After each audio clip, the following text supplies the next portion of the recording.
I finally got to enter the dark zone of Ubisoft's upcoming third-person RPG shooter The Division during the weekend-long open beta. I had some concerns going in, and now I've got some new ones coming out. Let's take a look.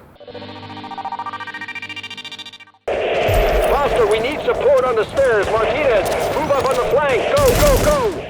Set in New York following a devastating viral outbreak during the Black Friday sales, Tom Clancy's The Division casts you as an agent attempting to restore order to the city and investigate the source of the virus. The game received a ton of press after an impressive announcement at E3 in 2013, but after Ubi's Watch Dogs struggled to live up to its own E3 hype, gamers started viewing The Division with a fair amount of skepticism. So what do we know now that the beta is over? The Division moves like a cover-based third-person shooter and allows the player to competently clamber over or around most parts of its environment without too much trouble. It doesn't quite shoot like one though. Ubisoft stressed from the beginning that The Division is an RPG, and what they actually mean by that is the type of shoulder pads you're wearing has some impact on the amount of damage your sniper rifle is going to do. The inventory system is straight out of Diablo, with tiered loot drops for every part of your outfit, and each one affecting your abilities in some way. In practice, it means the damage your guns do is tuned to the difficulty level of the area you're in and affected by your equipment, and unless you're in the perfect sweet spot, hits are going to feel inconsequential, either too powerful or just not median enough. It's not a complete buzzkill, but it's something that the devs are going to have to fine-tune.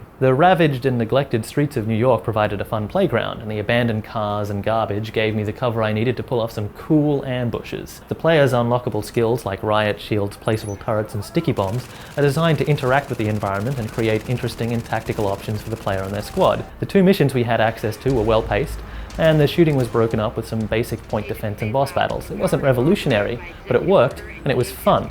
We also had access to the Dark Zone, the shared player versus player space where all the best loot is found and anything goes. There's the potential for cool gameplay moments here, as any loot you pick up in the zone will be dropped on player death unless you're able to get it airlifted out. How one actually manages to acquire any cool loot in the zone is another matter. While roaming the zone, I frequently encountered other players, but rarely enemies. Maybe it was because everyone else had gotten to them first, because the few times I did find enemy hideouts, they were being wiped out by everyone else. If the devs are able to handle the population of the zone, I think there'll be a lot of satisfaction to be had there, particularly with the easy way players tend to form into impromptu groups to handle emergent threats, and the way those groups break apart as soon as one person gets violent or greedy. The sense I got from the game was that whenever there was something to do, it was fun, but there was just way too much empty running about in between. Obviously, the devs are holding back a lot of content for what was essentially a server load test, but that sense of emptiness makes me nervous for the final release. We'll just have to wait and see what happens when the game hits in early March.